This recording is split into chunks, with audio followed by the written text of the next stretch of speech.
Hello students, welcome to today's English class. Today we'll be exploring the conclusion of the chapter Summer of Beautiful White Horse. During the last lecture, we explored how Aram came to know that Murad had stolen the horse 1 month back. We also came to know that the horse belonged to a Syrian farmer, John Byro, and he had desperately been looking for his horse. And this Aram came to know when John Byro had come to his house and had shared the entire grief of his, the entire sorrow of his with Uncle Khosrow, and Uncle Khosrow had behaved quite rudely. So, having come to know about this entire thing, about the honor of the horse and how long before the horse had been stolen, Aram, ran over to his cousin Murad's house. So I have marked it. The farmer went away, and I ran over to my cousin Murad's house. He was sitting under a peach tree that moment, trying to repair the hurt wing of a young robin. Robin is a bird, so he was carrying a heart. Robin in his hands, and one of the wings had got hurt, and he was repairing that. The robin couldn't fly. He was talking to the bird. What is it? He said. So this was the question asked by Murad. The farmer John Byro, I said. Aram responded. He just shared the entire episode, that how John Byro had come to their house. He visited our house. He wants his horse. He is quite desperate to get his horse back.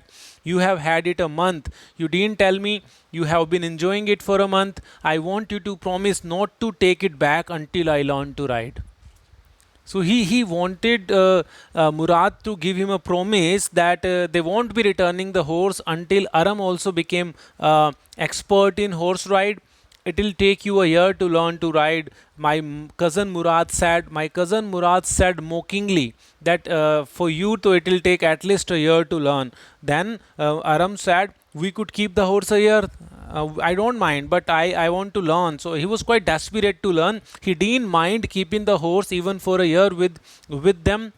He was so excited to learn how to ride. My cousin Murad leaped to his feet. See, this reaction of Murad was quite surprising. When Aram said that they didn't mind keeping the horse for 1 year, his cousin Murad leaped to his feet, jumped to his feet in surprise. What? He roared, he shouted, are you inviting a member of the Garoglanian family to steal? And the horse must go back to its true owner.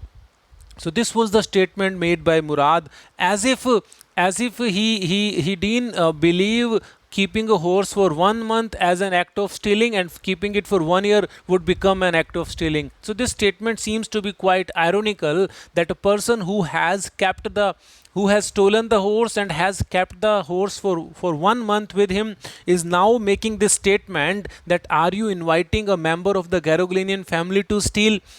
When the horse must go back to its owner, he said. Aram asked, when should it go back to its owner? In 6 months at the latest, he said. So he just contradicted his own statement when he tried to prove himself as the honest member of the Garoglanian family. So he just reduced the length of 1 year to 6, as if keeping a horse for 6 months was honest, and keeping a horse for 1 year was going to be dishonest. So you can see this contradiction in Murad's approach.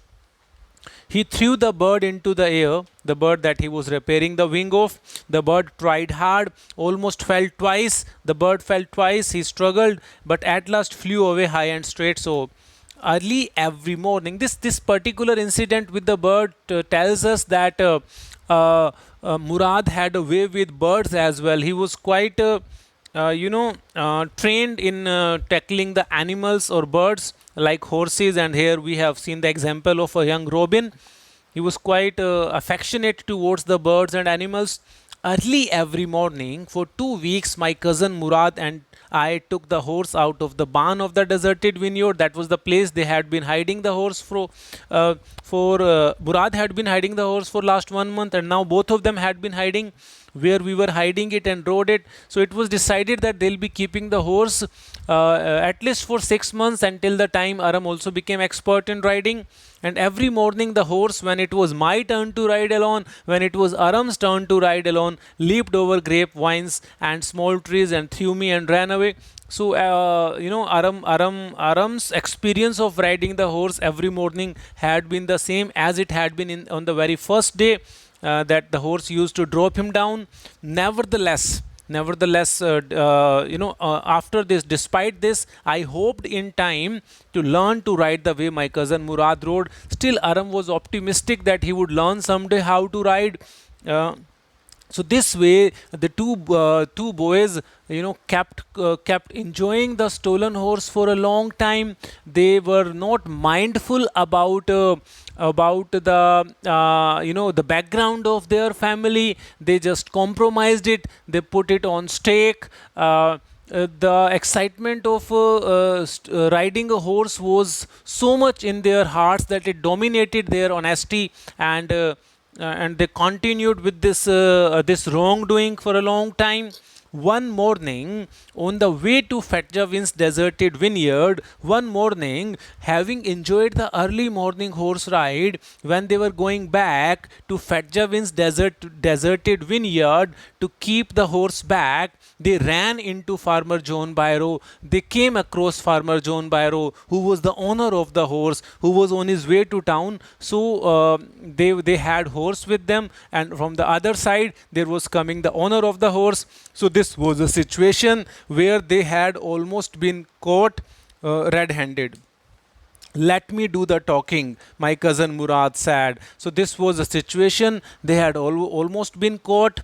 So Murad just took the lead here as well. He said, let me do the talking. I'll be talking to the farmer. I have a way with farmers as well. See Murad's confidence. He proclaimed that he had a way with horses. He had a way with birds. Now he said he had a way with farmers as well. Good morning, John Byro. He took the lead of the conversation. My cousin Murad said to the farmer. The farmer's eyes were set on the horse. The farmer John Byro, who had been searching for his horse for last many days, for more than 1 month now, the farmer studied the horse eagerly, curiously. He attentively looked at the horse, and let's see what was his reaction. Good morning, son of my friends. He greeted both the boys. He said, what is the name of your horse? My heart, my cousin Murad said in Armenian. He told that the name of the horse was my heart. A lovely name, John Byro said, for a lovely horse. I could I could take the name of God. It is the horse that was stolen from me many weeks ago. He was just ready to pledge. He was just ready to swear on the name of Almighty that it was his horse that had been stolen from him many weeks ago. May I look into his mouth? He was so confident that the horse belonged to him. He wanted to have a look into the mouth of the horse. Of course, Murad said, you can. The farmer looked into the mouth of the horse, tooth for tooth. He said, I would swear it is my horse. I would swear. I am not swearing. I would swear. It is my horse if I didn't know your parents. But since I know your parents, I know that you belong to Garoglinian family. I know that you have been honest for last 1100 centuries. I know that wherever the members of your tribe live in any part of the world, they are honest. No member of Garoglinian family can ever be a thief, and they can never even think of stealing the horse. So since I know your parents, I cannot swear that it is my horse. Otherwise, there is no reason with me not to believe that this is my horse. The fame of your family for honesty is well known to me. Yet the horse is twin of my horse. He finally concluded, though his mind was saying that the horse belonged to him. Every gesture, every part of horse body, everything was indicating towards the fact that the horse belonged to him. But there was one thing that stopped him from believing that horse could be his, because he knew that Garoglinian family was well known for their honesty. Yet the horse is twin of his horse, he concluded. A suspicious man would believe his eyes instead of his heart. He said, a suspicious man, a man who is suspicious, who has some reasons stood out, would always believe his eyes instead of his heart. But in that case, he was believing his heart. His eyes were telling that horse belonged to him, but his heart was contradicting what his eyes were seeing. Good day, my young friends. Saying this, he left from the scene. Good day, John Byro, my cousin Murad said. This was a close shave with fear. This was a narrow escape. They had almost been caught, but thanks to the honesty of their family, that John Byro didn't believe that horse was theirs. Early the following morning, we took the horse to John Byro's vineyard and put it in the barn. Early the following morning, both the boys underwent a transformation. They just took the horse and put it to the place Murad had stolen from. That was John Byro's vineyard, the original owner's vineyard, and they put it in the barn. And after the dogs followed them around without making a sound, the dogs I whispered to. So when they had kept the horse back at the place of the original owner, and when they were returning, the dogs followed them. The dogs I whispered to my cousin Murad. Aram whispered that there were dogs following them. I thought they would bark. Aram thought the dogs would bark at them. They would at somebody else. Murad said, I have a way with dogs as well. See Murad's confidence. See Murad's understanding with the animals. My cousin Murad put his arms around the horse after keeping the horse in the barn, pressed his nose into the horse's nose. Since he had stayed with the horse for a long time, he had developed a kind of affection with the horse. So this was his way of bidding farewell to the horse. This was a gesture of affection shown towards horse, that he pressed his nose into the horse's nose, patted it, gave him a light stroke with his hand of love, and then we went away. Then they left the place. So finally, having confronted John Byro one evening with the horse, and when John Byro, despite suspecting that the horse belonged to them, didn't point it out, because he knew that no member of Garogleanian family could ever be a thief. So this particular incident turned out to be quite conclusive. It brought a change of mind of the two boys.